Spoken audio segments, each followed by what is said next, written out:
कोई नहीं कर रहा है, आलोचना कोई नहीं कर रहा, जो हो रहा है गलत हो रहा है। कुछ एक पार्टियां कर रही हैं, लेकिन एक मौलानाओं की बड़ी जमात है, उनमें से भी कुछ है जो कर रहे हैं, लेकिन खुलकर कोई कुछ नहीं कह रहा कि भाई ये जो हो रहा है ये गलत हो रहा है और ये धर्म के खिलाफ है, ये जो कर रहे हैं वो अधर्म कर रहे हैं, अधार्मिक कर रहे हैं। देखिए, सबसे पहले मैं आपको बताऊं कि असदुद्दीन अवैसी जो है वो रजाकार फौज का आखिरी चश्मा चिराग है। इससे तो कोई डिनाई नहीं कर सकता है। उसकी पार्टी जो है वो रजाकार की ही तो थी, मुस्लिम इत्तेहादुल मुस्लिमीन। वो तो बाद में जाकर के उसने ऑल इंडिया लगाया है, अभी हालिया में उसने ऑल इंडिया लगाया, अदरवाइज वो तो रजाकारों का ही था, मुस्लिम इत्तेहादुल मुस्लिमीन। और मुस्लिम इत्तेहादुल मुस्लिमीन का मतलब क्या होता है? मुसलमानों को के इत्तेहाद के लिए ये पार्टी बनी है, ठीक है। अब आता है तेरा मेरा रिश्ता क्या ला इलाहा। पिछले 77 साल में जो मुसलमान मस्जिद में रेप करता है, मज़ार के अंदर रेप करता है, इमामबाड़े के अंदर रेप करता है, या ऐसे रोज कहीं पर रेप कर देता है, तो क्या मुसलमानों का एक पूरा कम्युनिटी उतर के आता है कि हम इसको अब इस्लाम में नहीं रहने देंगे? नहीं आता है। अब मुसलमानों में हम देखते हैं कि कोई पार्लियामेंट में अटैक करने चला जाता है, कोई 93 सीरियल बॉम्ब ब्लास्ट कर देता है, कोई आतंकवादी हरकत करता है, कोई आतंकवादी एक्टिविटीज सिखाता है पीएफआई का बन करके। तो क्या हमारे देश के मुसलमान रोड पर उतरते हैं कि हम इनको मुसलमान नहीं मानते? नहीं बोलेंगे, क्योंकि ये जो कर रहे हैं ये इनकी आसमानी किताबी तो बोली है करने के लिए, और ये कैसे उनके खिलाफ कैसे जा सकते हैं? ये तो तेरा मेरा रिश्ता क्या ला इलाहा वाली बात है। कैसे जा सकते हैं उनके खिलाफ? एक बलात्कार जो इतनी घिनौना अपराध है, जब वो मुस्लिम करता है उसके खिलाफ नहीं बोलता है कोई मौलवी मुल्ला इतनी घिनौनी चीज के लिए, तो फिर इतने बड़े आतंकवादी गतिविधियों के लिए वो कैसे उसके खिलाफ बोल सकता है? आप सोचो नहीं, तो इस देश में तो गंगा जमनी तहजीब की बात होती है। गंगा जमनी ईद में सेवैयां खाने हिंदू जाता है, मुस्लिम जो है वो कहते हैं कि भाई होली गले लगाकर होली के दिन अबीर खेलने, गुलाल खेलने के लिए जाते हैं। तो फिर वो जब एक हिंदू मुसीबत में है तो फिर वहां कोई कुछ क्यों नहीं बोलता? यार ये सब कुछ दिखावा है बस। नहीं, गंगा जमनी तहजीब इज अ काइंड ऑफ चूरन और कुछ नहीं है, जिसको सिर्फ और सिर्फ भारत के हिंदुओं को चटाया गया था। आप जिस मुसलमान के घर में जाकर के ईद में सवैयां खाकर आते हैं, आप जरा उनको प्रसाद खिला करके मुझे दिखा दीजिए, तो खिला कर दिखाइए आप मुझे, गंगा जल पिला कर दिखाइए आप मुझे। नहीं पिएगा। वो दिवाली की मिठाई आप पैक करके आप दुकान से भिजवा देते हैं, इसलिए वो लोग ठूस लेता है। लेकिन आप जो प्रसाद, जो चढ़ावा है, जो आपके भगवान की प्रतिमा से उठ करके आता है, और गंगा जल आप पिला के दिखा दीजिए तो मैं मान जाऊं। ये कोई गंगा जमनी तहजीब नहीं है, ये भारत के हिंदुओं को बेवकूफ बनाने की एक स्ट्रैटेजी थी। That's it. All eyes on Rafah लिख सकते हैं ये लोग, ऑल आइज ऑन फिलिस्तीन लिख सकते हैं, ऑल आइज ऑन बांग्लादेश नहीं लिख सकते हैं। ये लोग नहीं लिखेंगे, क्योंकि वहां पर टेररिज्म ऑर्गेनाइजेशन मोहम्मद यूनुस के नेतृत्व में जो कर रहा है वो इस्लाम के हिसाब से सही कर रहा है, इस्लाम के हिसाब से गलत नहीं कर रहा है। अब आज की स्थिति में क्या वहां के हिंदुओं के पास कोई ऑप्शन नहीं है? या तो वो कन्वर्ट हो जाए या मरने के लिए तैयार है। नहीं, मुझे ऐसा लगता है कि हिंदुओं को अब एकत्रित होना पड़ेगा, और जो एक स्लोगन योगी जी का था कि बटेंगे तो कटेंगे, ये बांग्लादेश के हिंदू या हमारे दुनिया में कहीं पर भी हिंदू मेजॉरिटी है, 3 मिलियन से ऊपर तो सऊदी अरबिया में भी है, तो हर जगह के हिंदुओं को ये स्लोगन रट लेना पड़ेगा कि बटेंगे तो कटेंगे। अब देखिए, आइस्कॉन टेम्पल के जो सबसे बड़े प्रभु थे, जिनको 14 दिन के लिए चिन्मय, उनके साथ भी मैं कई बार मैं लाइव पे बैठी, तो उनसे जब मेरी बात हुई तो मैंने यही कहा कि आप जो कर रहे हैं उससे मोहम्मद यूनुस डर रहा है। मोहम्मद यूनुस के डरने की एक और वजह है कि 21 जनवरी में, फिर से दोहरा रही हूं, 21 जनवरी के बाद हो सकता है कि मोहम्मद यूनुस सीधा डायरेक्ट जेल जाए, क्योंकि ना ही आदरणीय प्रधानमंत्री मोदी जी छोड़ने वाले हैं और ना ही डोनाल्ड ट्रंप छोड़ने वाला है मोहम्मद यूनुस को। मोहम्मद यूनुस एक टेररिस्ट है और वो एक स्लीपर सेल वाला काम कर रहा है। मोहम्मद यूनुस कोई पीस वाला, वो नोबेल आदमी नहीं है वो। यानी कि 21 तारीख डेडलाइन, इसे 21 तारीख के बाद हालात बदल सकते हैं। और आपने कहा कि बांग्लादेश में हिंदुओं को योगी जी के स्लोगन पर थिंक करना चाहिए और उस पर अमल करना चाहिए। नाज़िया जी, बहुत बहुत धन्यवाद, आप हमारे साथ स्टूडियो में आए, अपने बातचीत की और अपनी राय रखी। तो बांग्लादेश के हिंदुओं को अपनी सुरक्षा के बारे में खुद सोचना होगा अगर वहां पर यूनुस सरकार रह जाती है लंबे समय तक के लिए। हालांकि भारत की नज़र लगातार वहां की स्थिति पर बनी हुई है और भारत डिप्लोमेटिक चैनल से लगातार प्रेशर बनाने की कोशिश कर रहा है कि वहां की सरकार एक्शन ले। इस खबर पर हमारी नजर रहेगी। इस वीडियो को ज़्यादा से ज़्यादा लाइक, शेयर और सब्सक्राइब कीजिएगा और लोगों तक पहुंचाइएगा। डिजिटल कंटेंट में फिलहाल इतना ही, फिर मुलाकात होगी। स्वागत है आपका इंडिया डेली के डिजिटल प्लेटफॉर्म पर। मैं हूं आपके साथ विवेक शांडिल्य और आज हम बात करेंगे बांग्लादेश के मुद्दे पर। बांग्लादेश में जिस तरह से जेएमबी यानी कि जमातुल मुजाहिदीन बांग्लादेश के कट्टरपंथी सड़कों पर उतरे हुए हैं। 10,000 से ज्यादा कट्टरपंथी सड़क पर इस वक्त उत्पात मचा रहे हैं और हिंदुओं का सर कलम करने की धमकी दे रहे हैं।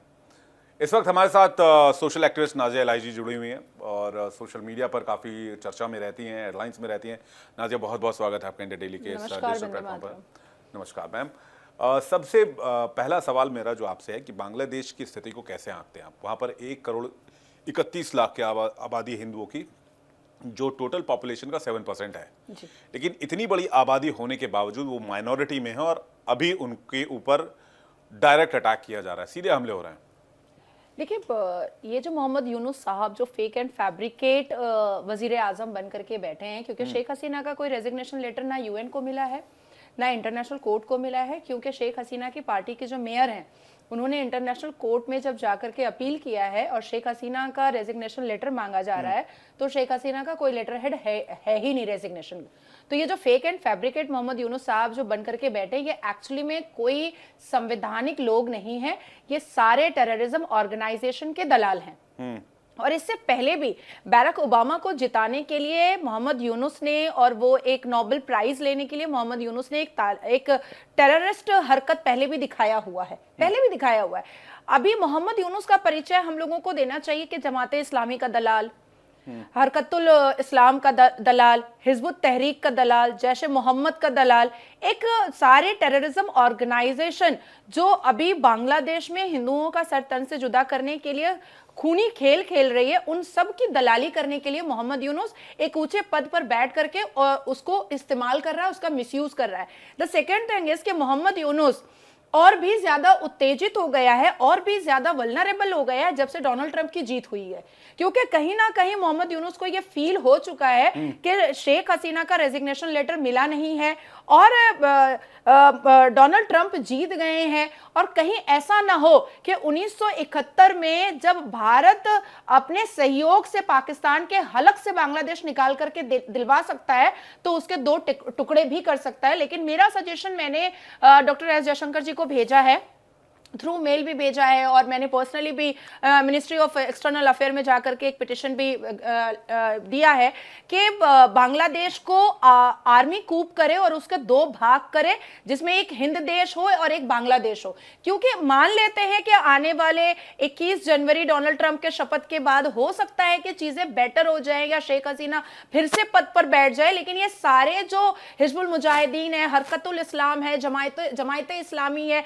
जैश मोहम्मद, जी आप ये कह रही हैं कि 1,31,00,000 हिंदुओं का एक नया देश बनना चाहिए जिसमें इंडियन आर्मी कूप करके उसको सेफ और सिक्योर करे, जैसे बांग्लादेश का निर्माण हुआ था। एग्जैक्टली ठीक वैसे ही, क्योंकि तब भी तो हमारा भारत ही सहयोग किया था ना बंगाबंधु शेख मुजीबुर रहमान का।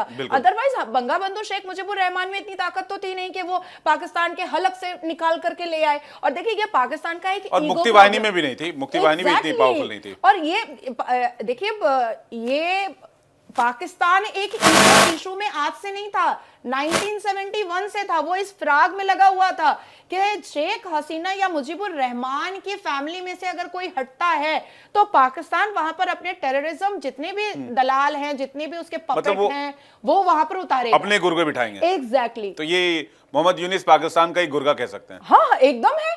क्योंकि देखिए, 2017 में ढाका में एक मैदान है जिसका नाम आज भी पाकिस्तान मैदान है, और उसके सामने एक 7th फ्लोर की बिल्डिंग है जिसमें इंडियन करेंसी छप रही थी।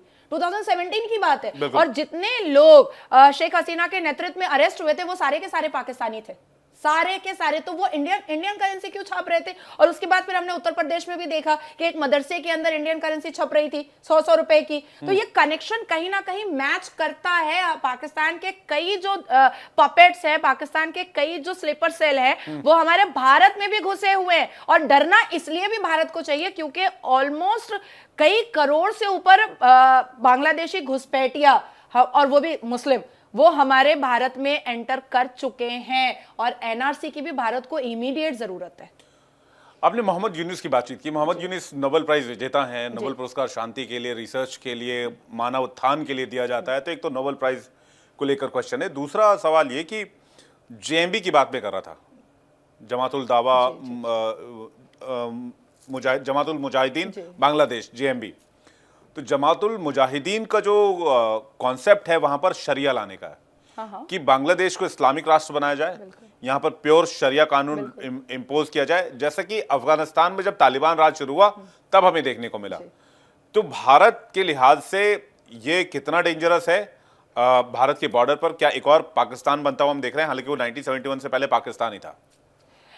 देखिए, मैंने ये बात अक्टूबर में ही कह दिया था कि ये भारत के लिए बहुत ही डेंजरस है और भारत को अभी भी कम से कम बहुत एक्टिवली इसमें इंटरवीन करने की जरूरत है, क्योंकि जिस हिसाब से वहां पर टेररिज्म ऑर्गेनाइजेशन वर्क कर रहा है, और हमने बीच में देखा था, आई थिंक 21 दिन पहले वही जो स्टूडेंट प्रोटेस्ट बोल करके दोबारा फिर उतरे थे मैदान में, वहां के बांग्लादेश के राष्ट्रपति को रिजाइन करवाने के लिए, और जैसे शेख हसीना को उन्होंने भागने पर मजबूर किया, वैसे ही उनको भी वहां से रफा दफा करने के लिए, और जैसे ही राष्ट्रपति वहां से भागेंगे या रिजाइन करेंगे, वहां पर शरिया लॉ इंप्लीमेंट हो जाएगा। और देखिए, जाकिर नायक ने भी पाकिस्तान जब वो विजिट किया था तो वहां पर बैठ करके कहा था कि अब जो बांग्लादेश में हो रहा है वो बिल्कुल सही हो रहा है, फैक्ट हो रहा है और शरिया के हिसाब से हो रहा है।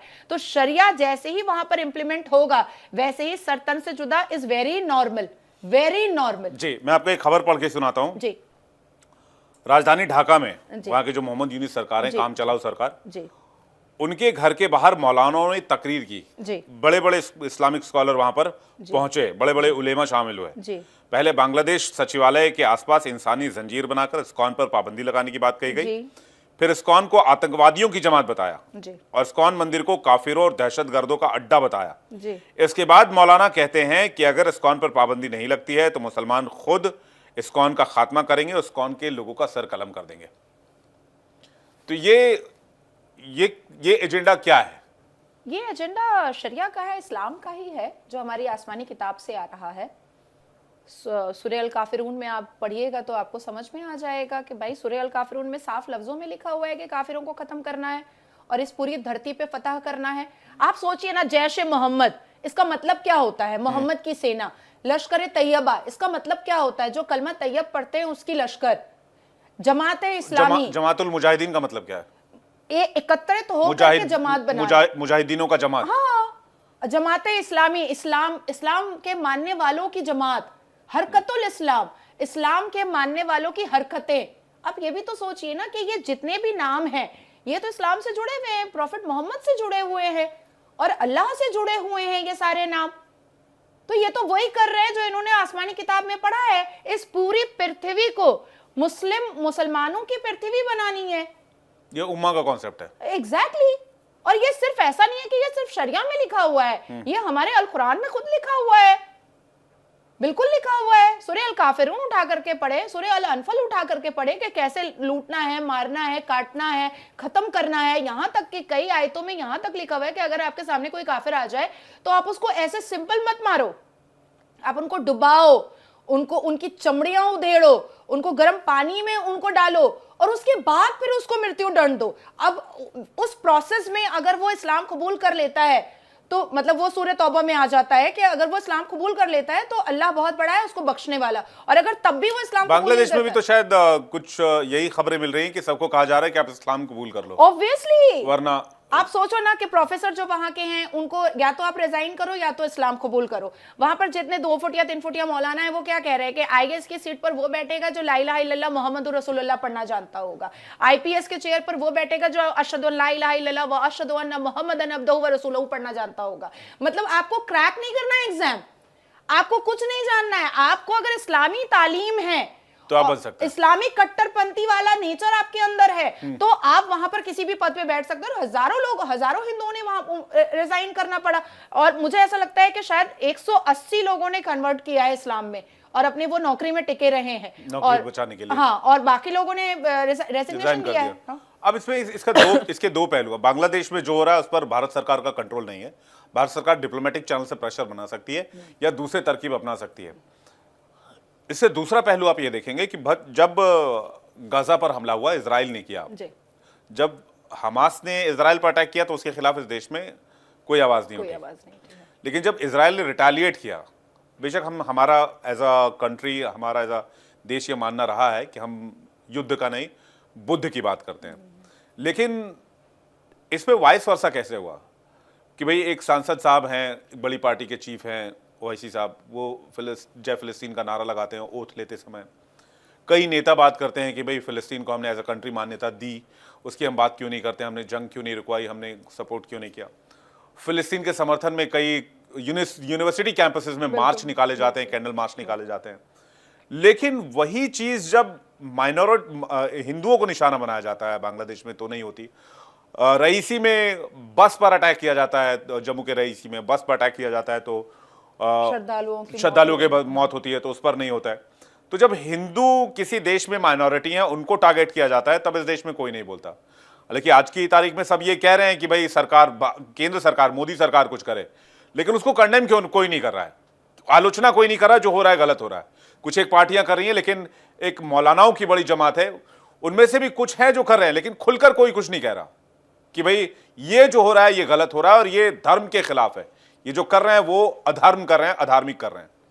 देखिए, सबसे पहले मैं आपको बताऊं कि असदुद्दीन अवैसी जो है वो रजाकार फौज का आखिरी चश्मा चिराग है। इससे तो कोई डिनाई नहीं कर सकता है।